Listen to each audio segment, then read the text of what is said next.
Assalamualaikum warahmatullahi wabarakatuh. Selamat pagi anak-anak ibu semuanya. Apa kabarmu? Sehat ya? Pertemuan kita hari ini yang ketiga. Topik yang akan kita pelajari pagi ini adalah ciri-ciri umum teks berita yang baik. Mari simak materi yang akan ibu jelaskan pagi ini. Tujuan pembelajaran yang akan kamu capai setelah ibu memberikan materi lebih kurang 10 menit, siswa mampu menemukan ciri-ciri sebuah teks berita yang baik setelah dia membaca teks. Nanti di buku LKS halaman 14 kamu baca nanti berita itu. Kamu telaah apakah berita itu bagus, ya. Nah, setelah pembelajaran ini kamu juga akan ditagih nanti menjawab 6 buah soal esai, cukup dengan menceklis iya atau tidak. Nanti ibu berikan soalnya di WA grup, pertanyaan 6 buah ya. Baik, kita lanjutkan materi kita. Ciri-ciri sebuah teks berita yang baik itu ada 10. Simak baik-baik.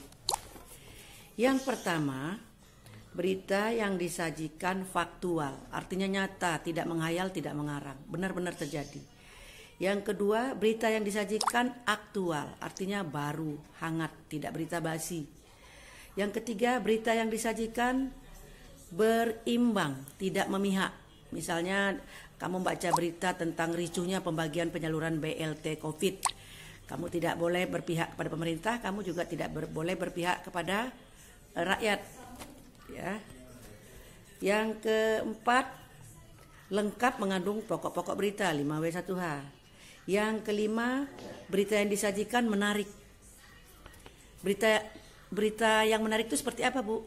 Berita yang menarik itu dari judulnya saja orang sudah ingin mau membaca. Di mana bisa dilihat?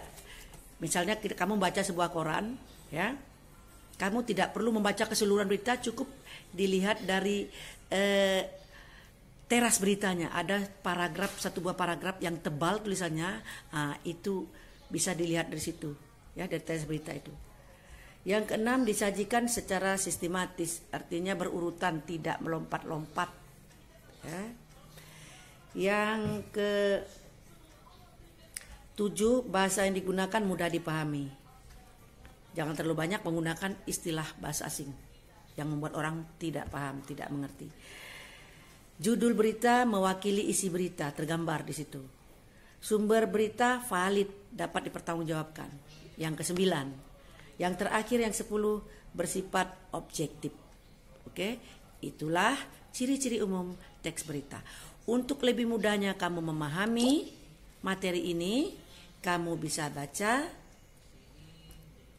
buku LKS kamu halaman 14 yang berjudul Pelajaran Berharga di Bruzen di Paris, tentang berita tentang seputar sepak bola. Oke.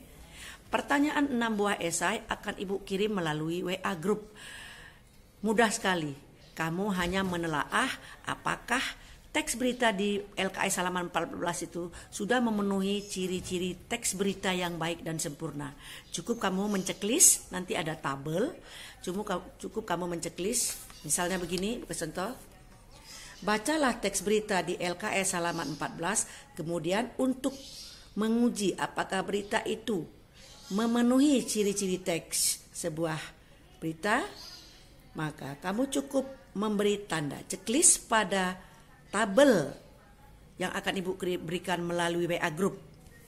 Cukup hanya menceklis jawaban iya atau tidak. Nomor 1, apakah berita itu di halaman LKS halaman 14 faktual? Jika iya, ceklis iya.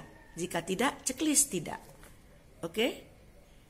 Baik anak-anak ibu, cukup sekian pertemuan kita yang ketiga ini. Jangan lupa waktu kamu menjawab soal nanti baca Al-Fatihah. Oke, sampai jumpa pertemuan kita berikutnya.